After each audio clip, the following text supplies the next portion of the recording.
আসসালামু আলাইকুম। প্রিয় শিক্ষার্থীরা, কেমন আছো? আশা করছি ভালো আছো। আর চেষ্টা করি আমাদের ভালো থাকতে হবে। মহান আল্লাহর কাছে সাহায্য চেয়ে আমাদের ভালো থাকতে হবে। পরিবর্তিত পরিস্থিতিতে একটু পরিবর্তিত উপায়ে ধরাবাঁধা নিয়মের বাইরে গিয়ে আমাদের ভালো থাকার চেষ্টা করতে হবে। প্রিয় শিক্ষার্থীরা, করোনাকালীন এই সময় তোমাদের কষ্ট হচ্ছে জানি, তারপরেও পড়াশোনার কাজটাকে তো পিছিয়ে রাখলে চলবে না। আমাদের জীবন সামনের দিকে এগিয়ে চলতেই হবে। এজন্য আমরা আজকে উপস্থিত হয়েছি অনলাইন ক্লাসে। আজকে আমরা অষ্টম শ্রেণী বাংলা দ্বিতীয় পত্রের শব্দ এবং পদ থেকে আলোচনা করব। প্রিয় শিক্ষার্থীরা, তোমাদের সাথে আমার পরিচয় রয়েছে, তোমরা আমাকে চেনো এবং জানো। আর যারা অন্যরা দেখছেন তাদের উদ্দেশ্যে আমার পরিচয়টা আমি দিয়েছি। আমি মোহাম্মদ জিয়াউর রহমান সরকার, সহকারী শিক্ষক Bangla, North Bengal Sugar Mills High School, Gopalpur, Lalpur, Natore. প্রিয় শিক্ষার্থীরা, এসো আমরা আমাদের পাঠে ফিরে যাই। তোমাদের বইয়ের বাংলা দ্বিতীয় পত্রের 25 পৃষ্ঠায় শব্দ এবং পদ একটি চ্যাপ্টার আছে। এই চ্যাপ্টারটা আশা করি তোমরা মধ্যে পড়ে ফেলেছ। তারপরেও বিষয়টা আরও পরিষ্কার ধারণা দেওয়ার জন্য আজকে তোমাদের সামনে আমি উপস্থিত হয়েছি। প্রিয় শিক্ষার্থীরা, আমরা জানি যে কিছু ধ্বনি একসাথে জড় করলেই যদি সেটা অর্থপূর্ণ আওয়াজ প্রকাশ করে তাহলে সেটাকে আমরা শব্দ বলতে পারি। যেমন আমি এখানে তিনটা ধ্বনি লিখলাম, ক, র, ম। আলাদা আলাদাভাবে আমি লিখলাম।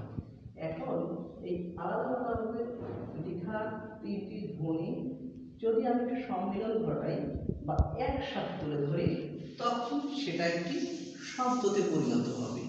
যেমন ক, র, ম একসাথে জুড়ে দিলে হয়ে গেল কলম। কলম একটি অর্থপূর্ণ শব্দ। আর আমরা জানি যে শব্দের প্রাণ হচ্ছে অর্থ। এখন এই অর্থপূর্ণ শব্দ দিয়ে কিন্তু আমরা বাক্য তৈরি করতে পারি।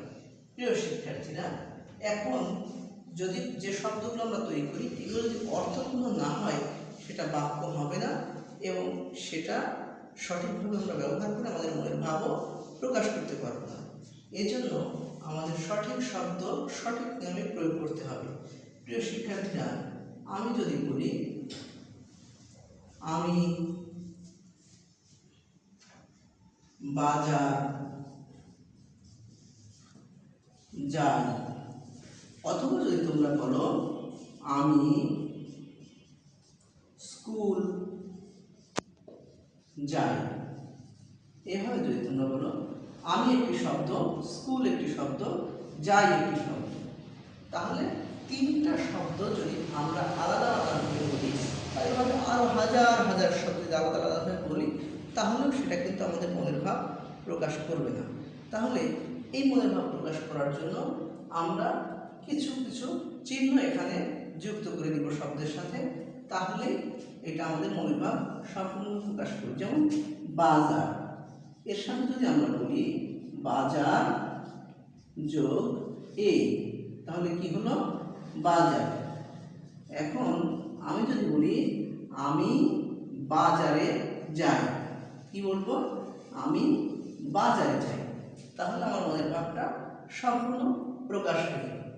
আবার যদি বলি আমি স্কুলে যাই, কি হবে স্কুল যোগ এই, তাহলে হয়ে গেল কি স্কুলে, স্কুলে আমি স্কুলে যাই। ঠিক এই যে এ আর এই এ, এটা হচ্ছে এক ধরনের চিহ্ন। এই চিহ্নকে বলা হয় বিভক্তি। শব্দের সাথে যে বিভক্তি যোগ করা হয় এবং বিভক্তি যুক্ত করার পরে যা পরিণত হয় সেটা হচ্ছে পদ। তাহলে আমরা পদ কাকে বলবো? বিভক্তিযুক্ত শব্দ মাত্রকে আমরা পদ বলব। প্রিয় শিক্ষার্থীরা, ভাষা যখন একটা ছোট শিশু শিখে তখন কিন্তু সে ছোট ছোট ছোট ছোট ধ্বনি দিয়ে কিন্তু শিখতে থাকে। আ আ আ আ, এভাবে একটা করে ধ্বনি, এরপরে মা মা মা, বাবা বাবা বাবা বাবা, এভাবে কিন্তু সে শব্দ শিখতে থাকে। তেমনি আমরাও প্রাথমিকভাবে এই বিচ্ছিন্ন ধ্বনিগুলোকে আমরা একত্রিত করলাম, একত্রিত করে একটা শব্দ তৈরি করলাম এভাবে আমরা বিভিন্ন শব্দ পেলাম। এরপরে শব্দের সাথে বিভক্তি চিহ্ন যোগ করলাম, যোগ করে পদে পরিণত করলাম। পদে পরিণত করার পরে সেই পদ ব্যবহারে প্রয়োগ করে, বাক্যে প্রয়োগ করে আমরা আমাদের মনের ভাবটা সম্পূর্ণরূপে প্রকাশ করতে পারলাম। প্রিয় শিক্ষার্থীরা, এই যে প্রকাশ করলাম, এই যে এ স্কুল যোগ এ, ফাদার যোগ এ, এটা হচ্ছে বিভক্তি। আর বিভক্তি শব্দের সাথে প্রয়োগ হলে সেটা হয়ে যায় পদ। তাহলে আমরা পদ কাকে বলবো? বিভক্তিযুক্ত শব্দকে আমরা পদ বলবো। প্রিয় শিক্ষার্থীরা, আবার রিপিট করছি, বিভক্তিযুক্ত শব্দকে আমরা পদ বলবো। এই পদটাকে আমরা কয় ভাগে ভাগ করতে পারি? প্রিয় শিক্ষার্থীরা, তোমরা ছোটবেলা থেকে অন্তত ক্লাস 5 থেকে জেনে এসেছো যে পদকে আমরা 5টি ভাগে ভাগ করতে পারি। হ্যাঁ প্রিয় বন্ধুরা, আজকেও আমি 5টি ভাগ তোমাদের দেখাবো। তবে বড় ক্লাসে গেলে তোমরা দেখতে পাবে পদকে আমরা সাধারণত 2 ভাগে ভাগ করতে পারি। একটি হচ্ছে নাম পদ, অপরটি হচ্ছে ক্রিয়াপদ। কি পদ? নাম পদ আর ক্রিয়াপদ। এখন এই নাম পদটিকে আমরা আবার 4টি ভাগে ভাগ করতে পারি। একটা হচ্ছে বিশেষ্য, অপরটি বিশেষণ, তারপর একটি সর্বনাম এবং শেষটি অব্যয়। আর তারপরে তো রয়েছে ক্রিয়াপদ। এই মোট 5 প্রকার। প্রিয় শিক্ষার্থীরা, আমরা পরবর্তী কোনো ক্লাসে পদ সম্পর্কে এবং পদের প্রকারভেদ সম্পর্কে বিস্তারিত আলোচনা করব। এসো আজকে আমরা আমাদের আরেকটি পার্ট লিঙ্গ সম্পর্কে আলোচনা করি। প্রিয় শিক্ষার্থীরা, লিঙ্গ কি? লিঙ্গ শব্দের অর্থ হচ্ছে চিহ্ন। লিঙ্গ শব্দের অর্থ চিহ্ন। পৃথিবীর প্রত্যেকটি ভাষায় লিঙ্গান্ত রয়েছে। এই চিহ্ন দ্বারা শব্দকে আমরা স্পেসিফাই করতে পারি, সুনির্দিষ্ট করতে পারি। সুনির্দিষ্ট করলে সেই শব্দ প্রয়োগ করে আমরা সুনির্দিষ্ট অর্থ পেতে পারি। প্রিয় শিক্ষার্থীরা, তাহলে আমরা দেখি যে লিঙ্গ কিভাবে তৈরি হয় বা লিঙ্গ কিভাবে ব্যবহার করতে পারি আমরা। লিঙ্গ শব্দের অর্থ আমি তোমাদের বলেছি, লিঙ্গ শব্দের অর্থ হচ্ছে চিহ্ন। লিঙ্গ শব্দের অর্থ চিহ্ন। এই লিঙ্গ দ্বারা শব্দ পুরুষ না স্ত্রী না উভয়, এটা আমরা বুঝতে পারি।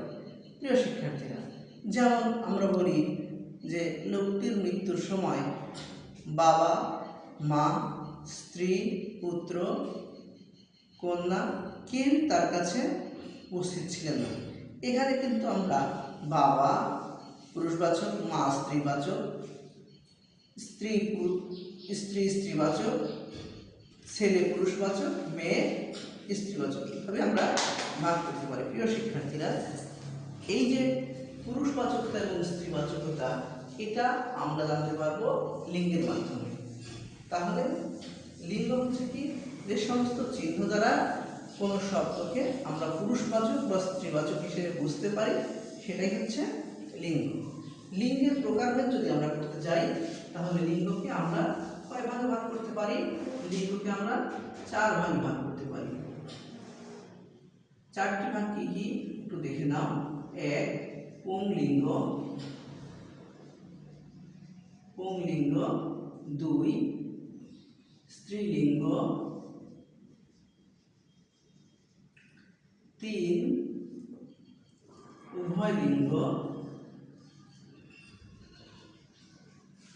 এবং 4 ক্লীবলিঙ্গ। প্রিয় শিক্ষার্থীরা, আমার মনে হয় তোমরা বিষয়টা সম্পর্কে তোমাদের প্রাথমিক ধারণা রয়েছে। আজকে আবার আরেকটু বিস্তৃত পরিসরে আলোচনার চেষ্টা করব। প্রিয় শিক্ষার্থীরা, পুংলিঙ্গ কি? পুংলিঙ্গ হচ্ছে যেসব শব্দ দ্বারা কোনো শব্দকে পুরুষবাচকতা বা কোনো শব্দের পুরুষবাচকতা বোঝায়, সেটা হচ্ছে পুংলিঙ্গ। যেমন আমরা যদি বলি বাবা, ছেলে, বিদ্যান, বাবা, যদি বলি ছেলে, বিদ্যান, সুন্দর, এগুলো যদি আমরা বলি তাহলে এগুলো হচ্ছে পুরুষবাচক শব্দ। এরপরে যদি আমরা স্ত্রীলিঙ্গে যাই তাহলে কি দেখতে পারবো, এগুলোকে আমরা স্ত্রীবাচকে পরিণত করলে, যেমন বাবার জায়গায় হবে মা, ছেলের স্থলে হবে মেয়ে, বিদ্যার স্থলে হবে বিদুষী। বিদুষী মানে যে নারী অনেক বেশি শিক্ষিত তাকে বিদুষী বলা হয়। সুন্দরের স্থলে হবে সুন্দরী। প্রিয় শিক্ষার্থীরা, এভাবে কিন্তু আমরা শব্দের পুরুষবাচকতা বা স্ত্রীবাচকতা চিনতে পারি। এরপর রয়েছে উভয়লিঙ্গ। উভয়লিঙ্গটা কি প্রিয় শিক্ষার্থীরা দেখো, যে শব্দগুলো দিয়ে পুরুষ এবং স্ত্রী উভয়টাই বোঝায় সেটাকে উভয়লিঙ্গ আমরা বলে থাকি। যেমন মনে করো মানুষ একটা শব্দ, পশু একটা শব্দ, তারপরে আমরা যদি বলি শিশু একটা শব্দ, শিশু একটা শব্দ, সন্তান একটা শব্দ, সন্তান একটা শব্দ, তারপরে আমরা যদি বলি বাঙালি একটা শব্দ। এভাবে আমরা অসংখ্য শব্দ পাবো যে শব্দ দ্বারা পুরুষ এবং স্ত্রী উভয়কে বুঝিয়ে থাকে। এগুলো তাহলে উভয় লিঙ্গের মধ্যে পড়ে যাচ্ছে। প্রিয় শিক্ষার্থী, এরপর রয়েছে কি ক্লীবলিঙ্গ। ক্লীবলিঙ্গ অর্থাৎ যে সমস্ত শব্দের চিহ্ন দ্বারা কোনো লিঙ্গান্তরই বোঝায় না সেগুলোকে পুরুষ বা স্ত্রীবাচক শব্দ। যেমন আমার হাতে রয়েছে এটা কি কলম, এটা ডাস্টার, এগুলো হচ্ছে সব ক্লীবলিঙ্গ। আমরা যেখানে বসি স্কুলে আসি, বেঞ্চ, চেয়ার, টেবিল, বই, খাতা, এগুলো সবই ক্লীবলিঙ্গ। অর্থাৎ প্রাণহীন জড় পদার্থ, এগুলো যা দ্বারা কোনো লিঙ্গান্তর বোঝায় না সেটাই হচ্ছে ক্লীবলিঙ্গ। প্রিয় শিক্ষার্থী, তবে কিছু কিছু রয়েছে আমরা সুনির্দিষ্ট করে যদি বলি, যেমন পুস্তিকাটি বেশ সুন্দর, এরকম ক্ষেত্রে ক্ষুদ্রতা বোঝাতে সেটা স্ত্রীবাচক শব্দ হিসেবে ব্যবহার করা হয়। যেমন পুস্তিকা ছোট বিধায় এটাকে স্ত্রীবাচক হিসেবে ব্যবহার করা হয়। তারপরে যদি বলি মহাবন আমাজন পৃথিবীর বড় অরণ্যানী সমূহের অন্যতম। অরণ্যানী যেহেতু মহাবন আমাজন অরণ্যানী সমূহের অন্যতম, এখানে অরণ্যানী অর্থাৎ পুরুষবাচকতা, তার ব্যাপকতা বোঝাতে পুরুষবাচকতা বুঝিয়েছে। প্রিয় শিক্ষার্থীরা, এই যে বই, খাতা, এগুলো আমরা ক্লীবলিঙ্গ দেখতে পেলাম, এগুলো আমরা কিন্তু জানি, তবে অনেক সময় মনে থাকে না। আমরা বিষয়গুলোকে একটু বুঝে চর্চা করার চেষ্টা করব, তাহলেই আমরা সহজেই লিঙ্গান্তরের যে ধারণা সেগুলো আমাদের সামনে সুস্পষ্ট হবে। প্রিয় শিক্ষার্থীরা, এবার আমরা দেখব যে এই লিঙ্গান্তর যে আমরা করলাম এগুলো কিভাবে একটা লিঙ্গ থেকে আর একটা লিঙ্গে আমরা পরিণত করতে পারি। অর্থাৎ যে সমস্ত পুরুষ বাচক শব্দ রয়েছে সেগুলোকে কিভাবে আমরা স্ত্রীবাচক শব্দে পরিণত করতে পারি। ব্যাকরণবিদরা তাদের দীর্ঘ গবেষণার মাধ্যমে এই শব্দগুলোকে, পুরুষবাচক শব্দকে স্ত্রীবাচক শব্দে পরিণত করার জন্য কয়েকটি সুনির্দিষ্ট নিয়মের অবতারণা করেছেন। এসো আমরা একে একে সেই নিয়মগুলো একটু দেখে নিই। প্রথমত, পুরুষবাচক শব্দকে আমরা স্ত্রীবাচক শব্দে পরিণত করতে হলে আমরা কয়েকটি প্রত্যয়ের মাধ্যমে করতে পারি। কিসের মাধ্যমে?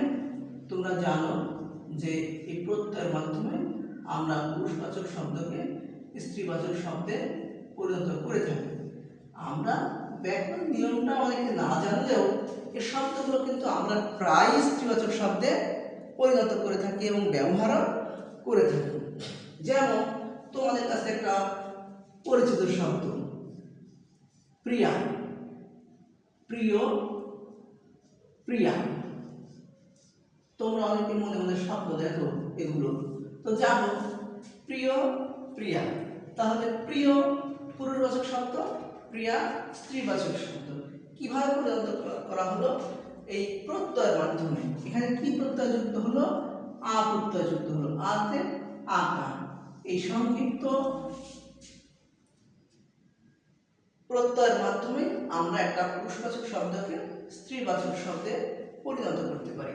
এরকম আরো অনেকগুলো শব্দ রয়েছে যেগুলোকে আমরা পুরুষবাচক শব্দকে স্ত্রীবাচক শব্দে পরিণত করি। যেমন আমি যদি এখানে লিখলাম প্রথম, প্রথম, এটাকে কি বললাম?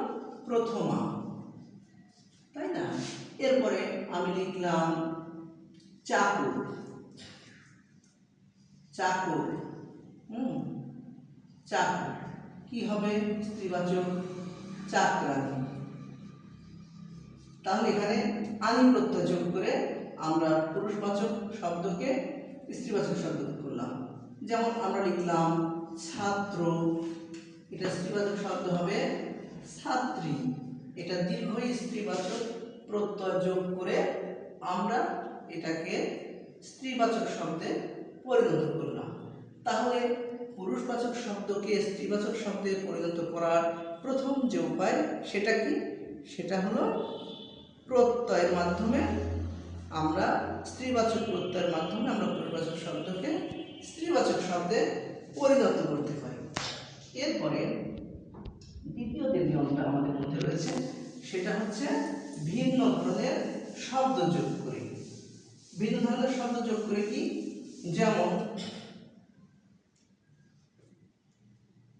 ভিন্ন ধরনের শব্দ, যেমন বাবা, তোমরা একটু পয়েন্টগুলো লিখে নিও। ভিন্ন শব্দ যোগে আমরা পুরুষবাচক শব্দকে স্ত্রীবাচক শব্দে পরিণত করতে পারি। যেমন এখানে আমরা বললাম বাবা, বাবা কি একটা শব্দ, মা আর একটা শব্দ, তারপরে ভাই একটা শব্দ, বোন ভিন্ন শব্দ, ভাই তারপরে বোন এগুলো ভিন্ন শব্দ।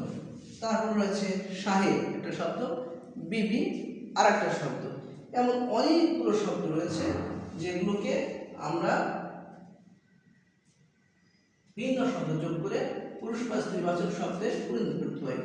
আর একটা বর, কি হবে? কনে, এটা ভিন্ন শব্দ যোগে পুরুষ বা স্ত্রীবাচক শব্দ আমরা হিসেবে ব্যবহার করতে পারি। এরপরে